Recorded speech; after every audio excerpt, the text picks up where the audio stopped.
बिस्मिल्लाहिर्रहमानिर्रहीम। अस्सलाम वालेकुम डियर स्टूडेंट्स। STA 641 यानी कि statistical packages and it's applications, इसकी असाइनमेंट नंबर 1 आ चुकी है। तो इसके दो क्वेश्चंस हैं इस असाइनमेंट के।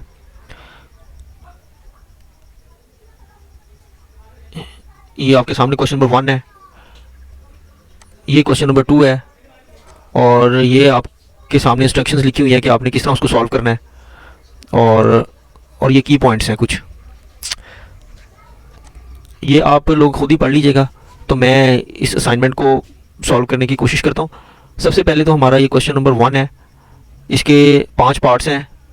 इसके जो पहले 3 पार्ट हैं वो एक एक नंबर का हर पार्ट है, और जो चौथा पार्ट है जिसके अंदर हिस्टोग्राम बनाना है वो 4 नंबर का है, और जो लास्ट पार्ट है 5वां वो 3 नंबर का है जी।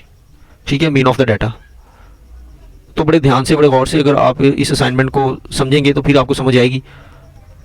तो देखिए, उसकी इंस्ट्रक्शंस में ये बात लिखी हुई थी कि आपने जो डाटा है वो, ये जो शेडिड एरिया दिया हुआ है सर ने, इसी शेडिड एरिया के अंदर आपने इस डाटा को टाइप करना है और इस डाटा को सॉल्व करना है।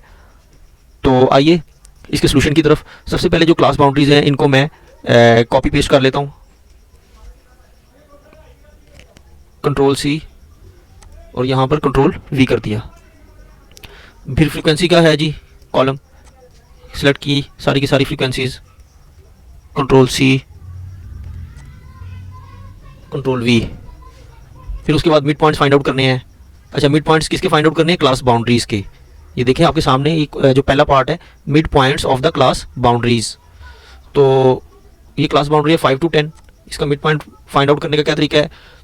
देखें, या तो आप इसकी सिंपल एवरेज ले लें, तो क्या होती है वो 5 + 10 / 2।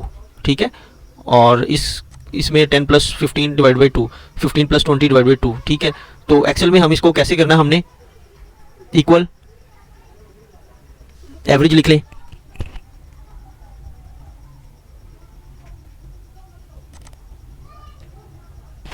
फाइव + 10 / 2, 5 प्लस नहीं लिखना बल्कि 5, 10,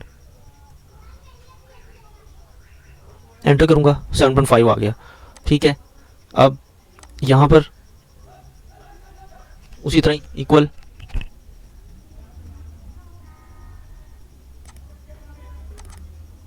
और वो वैल्यूज 10, 15,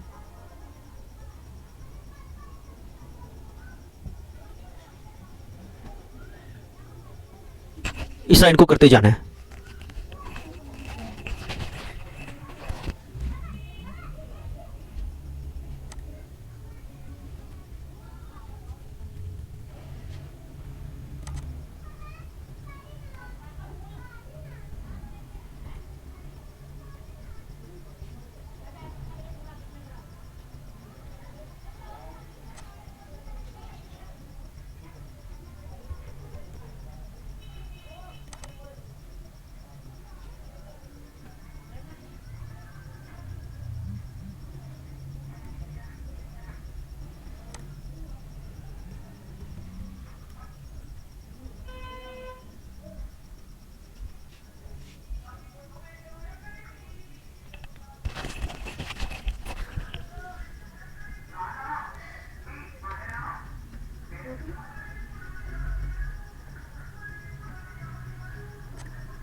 ये आपके सारे मिड पॉइंट्स आ गए हैं। ठीक है, अब रिलेटिव फ्रीक्वेंसी फाइंड आउट करनी है हमने। तो रिलेटिव फ्रीक्वेंसी का फार्मूला क्या होता है कि हर फ्रीक्वेंसी की वैल्यू को उसके टोटल पर डिवाइड कर देना है। ठीक है जी, तो पहले उसके लिए क्या करेंगे, हम सबसे पहले इसका टोटल फाइंड आउट कर लेंगे।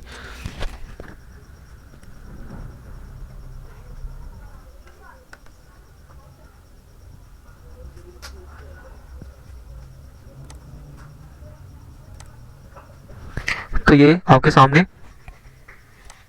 सामने टोटल आ गया जी 146। अब रिलेटिव फ्रीक्वेंसी का formula equal divided by 146।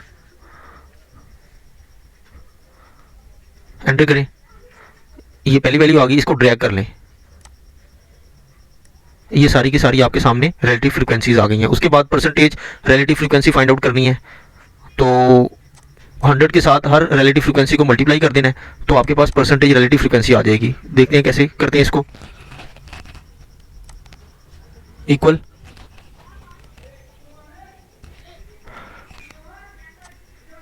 Multiply by 100, enter. अब इसको ड्रैग कर लें नीचे तक, ये आपके सामने सारी की सारी परसेंटेज रिलेटिव फ्रीक्वेंसी आ गई। उसके बाद एफ एक्स फाइंड आउट करना है, तो मिड पॉइंट को फ्रीक्वेंसी के साथ मल्टीप्लाई कर देना है, तो ये आपके पास एफ एक्स आ जाएगा। तो कैसे,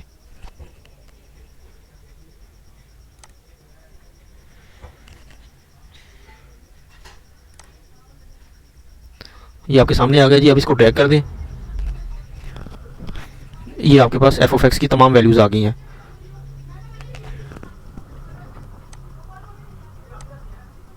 अब इसका सम फाइंड आउट कर लेते हैं, ये इसका सम आ गया। अब mean of the data find out कर लेते हैं। मीन ऑफ द डाटा क्या है, यानी कि sum of F of X over sum of F.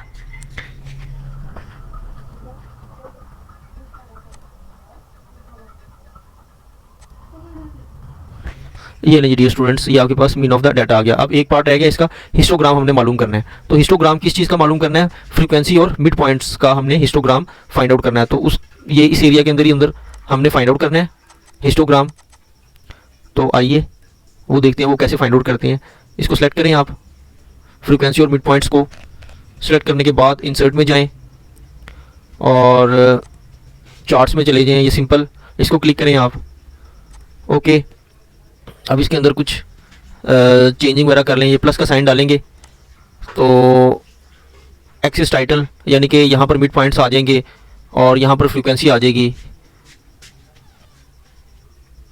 इसी तरह ही डाटा लेबल्स कर लेंगे, तो ये कर लेते हैं डाटा लेबल्स, ठीक है। अब आपको पता होना चाहिए कि जो हिस्टोग्राम होता है, हिस्टोग्राम जो है बिल्कुल यहाँ पर ये जो स्पेस आपको नज़र आ रही है, इसके अंदर और इसके अंदर जो स्पेस नज़र आ रही है ये नहीं होती, ना इसके अंदर और ना इसके अंदर, ये बिल्कुल जो लाइंस है आपस में मिली होती हैं। तो उसके लिए क्या करेंगे हम, इसको राइट क्लिक करेंगे, इसके ऊपर इसको राइट क्लिक किया और फॉर्मेट डाटा सीरीज़ में गए, तो ये जो आपके सामने है गैप विड्थ, इसको आपने ज़ीरो कर देना है। ये देखें आपके सामने ये बन गया हिस्टोग्राम, ये असल में आपका हिस्टोग्राम है। अच्छा, अब जो हम टाइटल्स की तरफ आ रहे थे, हमने टाइप करना था यहाँ पर, ये क्या है, हमारे मिड पॉइंट्स हैं।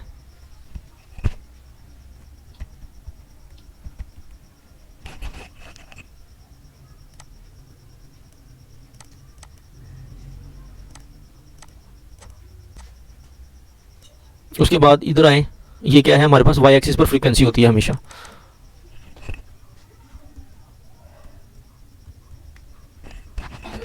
और चार्ट टाइटल, ये हिस्टोग्राम हम लिख लेंगे यहाँ पर टाइटल पर।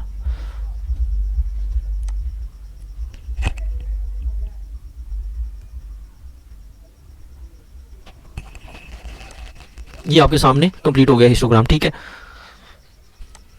अब इसको उस एरिया के अंदर ले जाएं जहाँ पर हमने इसको पेस्ट करना है, लेके जाना है। ये आ गया जी डियर स्टूडेंट्स आपके सामने हिस्टोग्राम। बाकी आप डिज़ाइनिंग वगैरह इसमें कर सकते हैं, वो आपकी मर्ज़ी है। तो मैंने तो इसको सिंपल किया हुआ आपके सामने। अच्छा जी, ये हमारा क्वेश्चन नंबर 1 कंप्लीट हो गया है। अब आए क्वेश्चन नंबर 2 की तरफ। क्वेश्चन नंबर 2 उसमें क्या कह रहा है कि the data shows the score obtained by students and time they spend for preparation. कि ये जो डाटा है स्टूडेंट्स का, उसके अंदर हमें बता रहा है कि स्टूडेंट्स ने इतने घंटे स्टडी किया और उन्होंने टेस्ट स्कोर्स गेट किए हैं। जिस तरह ये पहला जो स्टूडेंट है उसने 30 घंटे पढ़ा और 95 स्कोर्स हैं उसके। फिर जो दूसरा स्टूडेंट है उसने 40 आवर्स पढ़ा है और 71 उसका स्कोर है। तो ये जो स्टडी आवर्स हैं ये असल में हमारे पास इंडिपेंडेंट वेरिएबल है। और जो ये टेस्ट स्कोर है ये डिपेंड करता है, ठीक है। यानी कि 30 घंटे पढ़ा तो उसके 95 मार्क्स आए हैं, 40 आवर्स पढ़ा तो उसके 71 मार्क्स आए हैं। तो ये क्या है, स्टडी आवर्स इंडिपेंडेंट वेरिएबल है और टेस्ट स्कोर हमारे पास डिपेंडेंट वेरिएबल है। तो आइए इसके अंदर दो पार्ट्स हमने करने हैं, एक तो कोरिलेशन है सिंपल और दूसरा सिंपल लीनियर रिग्रेशन एनालिसिस है। तो आइए हम पहले सिंपल कोरिलेशन फाइंड आउट करते हैं। इसकी हेडिंग दे देते हैं पहले हम।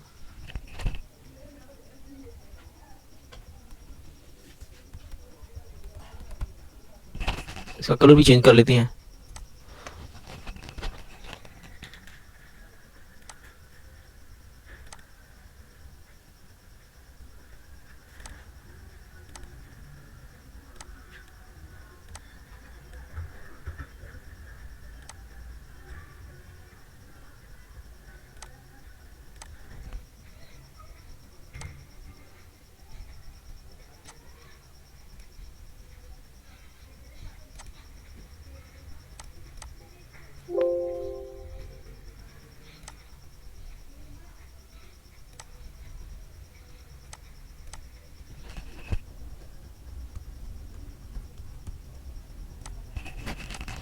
अब जी कोरिलेशन फाइंड आउट करने के लिए हम क्या करेंगे, हमने डाटा में जाना है, इन डाटा और डाटा एनालिसिस।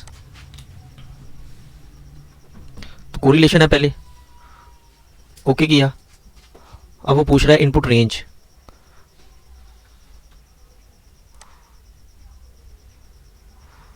स्टडी आवर्स और हमने इसकी आउटपुट रेंज कहाँ देनी है, यहाँ पर हम दे देते हैं आउटपुट रेंज इसकी। इसको ओके करते हैं, बल्कि ओके करने से पहले हमने स्टडी आवर्स को तो हमने सेलेक्ट कर लिया, बट हमने टेस्ट स्कोर्स को सिलेक्ट नहीं किया।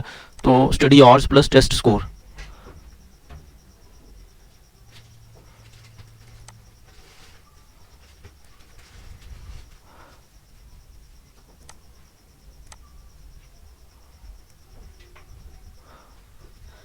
उसके बाद आउटपुट रेंज।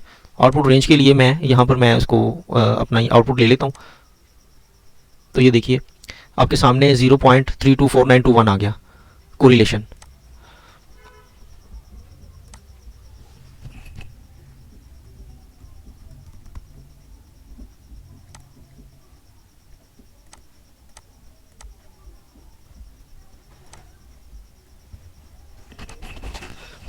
ये तो हमारा कोरिलेशन का हमने फाइंड आउट कर लिया। अब उसके बाद लीनियर रिग्रेशन एनालिसिस। तो उसके लिए क्या करेंगे, हम उसी तरह डाटा एनालिसिस में जाना है। पहले हेडिंग दे देते हैं हम रिग्रेशन एनालिसिस की।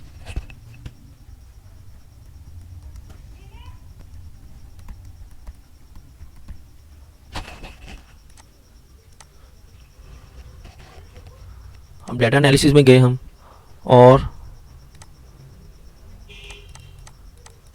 रिग्रेशन को सिलेक्ट किया, ओके किया। अब वो हमसे रेंज मांग रहा है, तो इनपुट एक्स रेंज की जगह पे हमने ये स्टडी आवर्स को क्लिक करना है और इनपुट वाई की रेंज की जगह पे हमने टेस्ट स्कोर्स को सेलेक्ट करना है। और हमें आउटपुट रेंज कहाँ पर चाहिए, आउटपुट रेंज ही हमें यहाँ चाहिए, ठीक है। तो अब हम देखते हैं, ओके करते हैं। ये डियर स्टूडेंट्स आपके पास आ गया, उसका एनालिसिस आ गया सारा।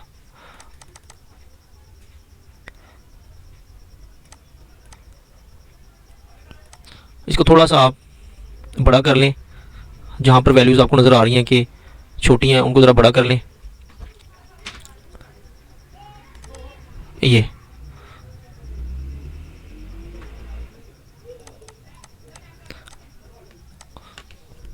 ये आपके दोनों क्वेश्चन डियर स्टूडेंट्स कंप्लीट हो गए हैं। तो अगर आपको कहीं पर कोई मसला आ रहा है तो आप मुझसे कमेंट सेक्शन में पूछ सकते हैं। ये आपका सोल्यूशन कंप्लीट हो गया जी। अल्लाह पाक हम सब का हामी और नासिर हो। अस्सलाम वालेकुम रहमतुल्लाह।